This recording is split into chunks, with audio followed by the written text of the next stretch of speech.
Assalamualaikum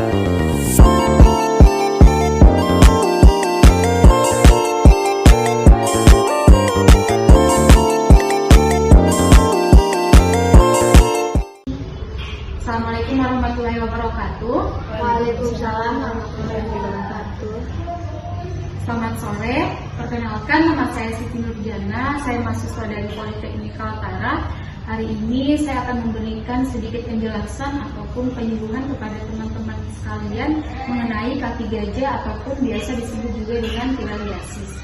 Nah, sebelumnya saya ingin bertanya, apakah teman-teman sekalian pernah melihat kaki gajah di lingkungan masyarakat kalian atau bahkan di keluarga kalian misalnya pernah teridap penyakit kaki gajah? Belum pernah. Nah, baik, kalau belum pernah nanti saya akan memberikan sedikit penjelasan ya teman-teman, sekaligus menunjukkan foto orang yang terkena kaki gajah. Baik, kita lanjut. Yang pertama yaitu pengertian kaki gajah. Kaki gajah di sini merupakan pembengkakan tungkai akibat infeksi cacing jenis filaria. Nah, cacing ini menyerang pembuluh getah benih dan ditularkan melalui gigitan nyamuk. Jadi, kaki gajah ini ditularkan melalui gigitan nyamuk yang disebabkan oleh cacing filariasis, disebut juga dengan kaki gajah. Selanjutnya, penyebab filariasis. Penyakit kaki gajah disebabkan oleh jenis filariasis yang dapat menyerang kelenjar getah benih. Seperti yang kita ketahui bahwa kelenjar getah benih ini berfungsi untuk meningkatkan sistem kekebalan tubuh kita. Jadi kalau misalkan kekebalan tubuh kita ini rendah, maka otomatis sangat mudah tubuh kita untuk terkena yang namanya penyakit ataupun terinfeksi yang namanya penyakit. Seperti itu ya teman-teman. Nah, cacing filariasis ini dapat berpindah dari satu tempat ke tempat yang lain melalui gigitan nyamuk. Seperti itu. Biasanya cacing filariasis ini bertahan dalam tubuh seseorang itu selama 4-7 tahun. Cacing filariasis ini juga bentuknya itu seperti benang yang berkembang biak di dalam tubuh seseorang.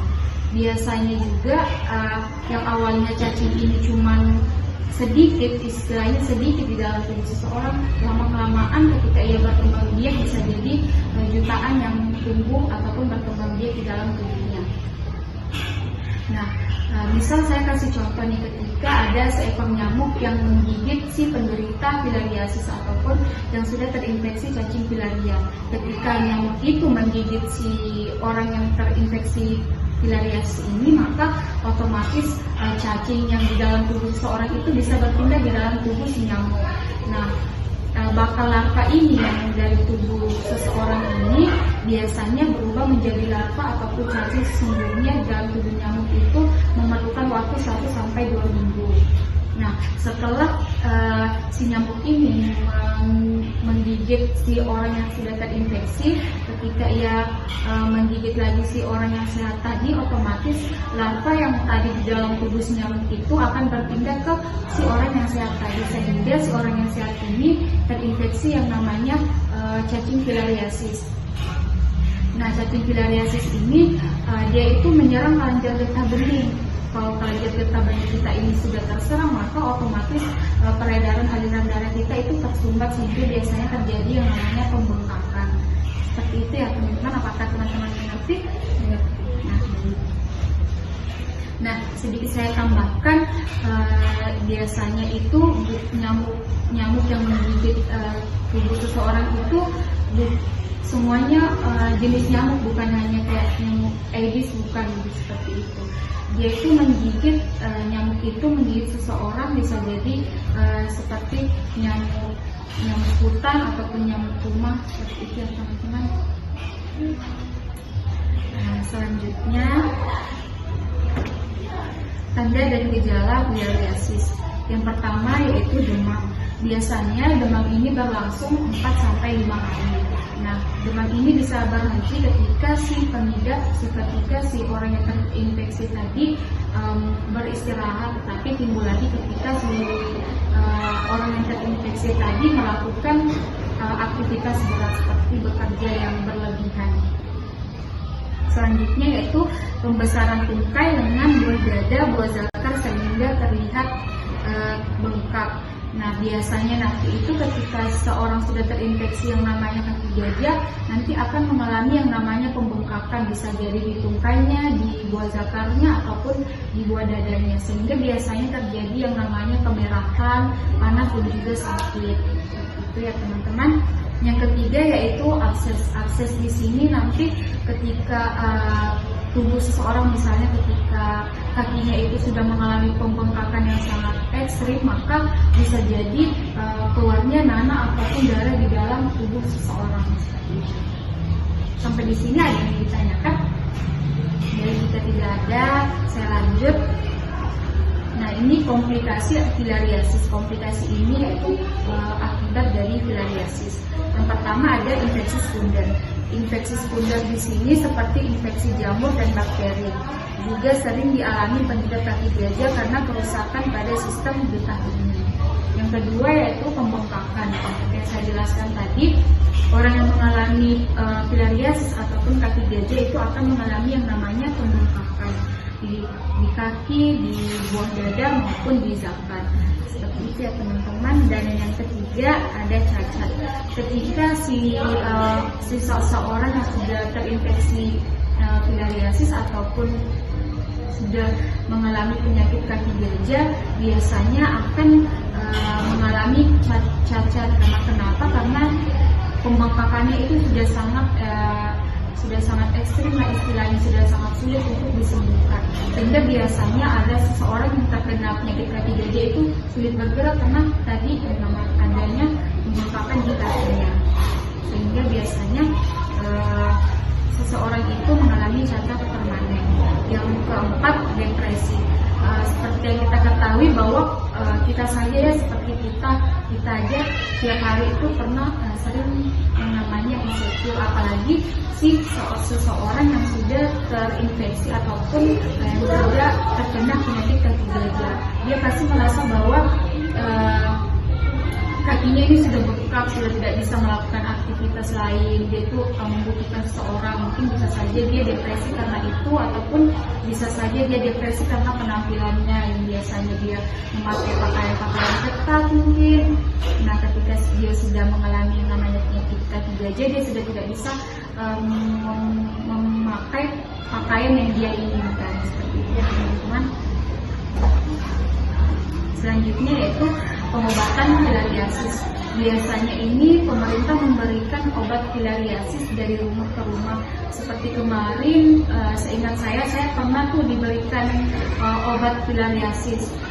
Saya lupa tahun berapa, intinya pernah, dan obatnya itu diberikan 1 kali setahun selama 5 tahun. Biasanya juga pemerintah itu akan memberikan obat yang untuk di dalam bak mandi. Pernah nggak kalian dikasih gitu? Nah, biasanya itu nanti disuruh diletak di dalam bak mandi ya? Di tangki, di bak mandi. Intinya di rumah yang seperti ada tangkinya ataupun di bak mandinya nanti diletak. Nah, selanjutnya ada yang namanya perawatan filariasis. Nah, ketika kita sudah terinfeksi ataupun sudah terkena yang namanya penyakit kaki gajah, perawatan filariasis ini sangat penting, dan dimana bertujuan untuk mencegah yang namanya agar penyakit itu, agar kaki gajah ini tidak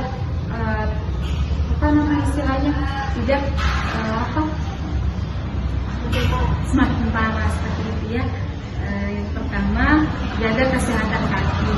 Nah, biasanya juga orang yang terkena penyakit kaki gajah atau filariasis ini sangat perlu untuk menjaga kesehatan kakinya. Biasanya mencuci kakinya dengan menggunakan air sabun ataupun air hangat. Yang kedua, gunakan pelembab kulit agar kulitnya tidak kering. Yang ketiga, periksa luka. Nah, periksa luka ini bisa saja kalian bawa ke rumah sakit ataupun bisa kalian melakukan yang namanya perawatan mandiri, membersihkan lukanya menggunakan antiseptik. Itu ya teman-teman. Yang keempat, olahraga ringan. Olahraga ringan ini juga sangat perlu kita lakukan, karena bisa saja aliran darah kita ini akan makin lancar ketika kita melakukan yang namanya olahraga ringan. Selanjutnya yaitu pencegahan filariasis. Yang pertama yaitu mengenakan baju dan celana panjang agar kita terhindar dari nyamuk. Seperti yang kita ketahui bahwa cacing filaria nyamuk ini bisa menjadi perantara agar kita terkena penyakit kaki gajah. Yang kedua yaitu menjaga kebersihan lingkungan dan bak mandi. Seperti yang saya jelaskan tadi, nyamuk ini bisa saja tumbuh di lingkungan-lingkungan yang tidak bersih. Maka dari itu sangat penting bagi kita untuk menjaga kebersihan lingkungan dan juga bak mandi kita agar tidak tumbuh yang namanya jentik-jentik ya istilahnya, agar tidak tumbuh jentik-jentik. Yang ketiga yaitu memakai lotion nyamuk dan minum obat antifilariasis. Nah, memakai obat anti nyamuk itu juga sangat penting agar kulit kita ini terhindar dari yang namanya nyamuk. Yang kedua selanjutnya yaitu minum obat antifilariasis. Selanjutnya yaitu menjaga hewan perantara. Karena kenapa? Karena bisa saja hewan yang kita pelihara ini bisa menjadi hostes ataupun perantara untuk penyakit filariasis. Itulah mengapa sangat penting untuk kita menjaga hewan peliharaan kita.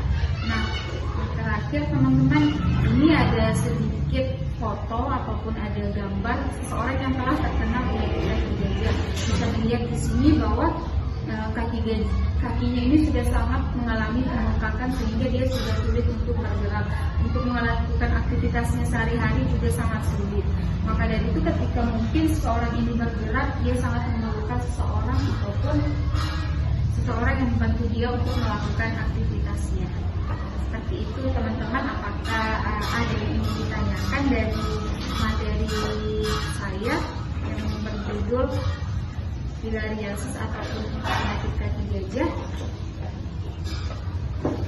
Mungkin saya buka sesi pertanyaan. Kalau ada yang ingin ditanyakan bisa langsung bertanya. Baik, sebelumnya saya bagikan ini dulu ya.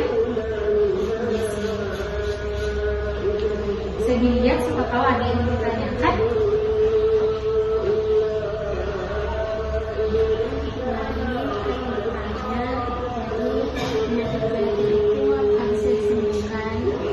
Baik, terima kasih atas pertanyaannya. Saya ulang ya, apakah penyakit kaki gajah itu bisa disembuhkan? Kalau menurut saya, jika kakinya ini tidak mengalami pembengkakan yang bisa menyebabkan cacat permanen, itu mungkin masih bisa disembuhkan. Tapi kalau misalkan kakinya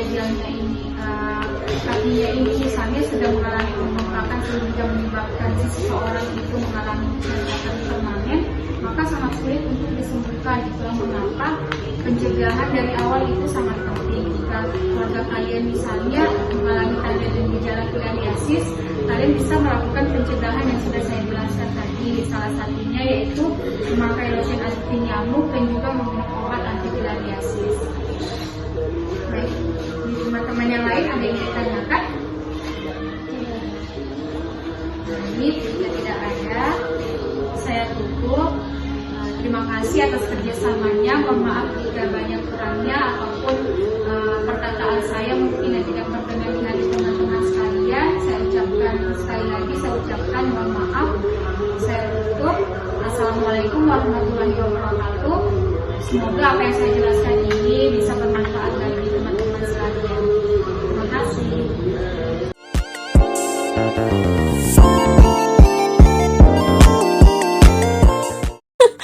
Terima kasih sudah menonton dan sampai jumpa. Bisa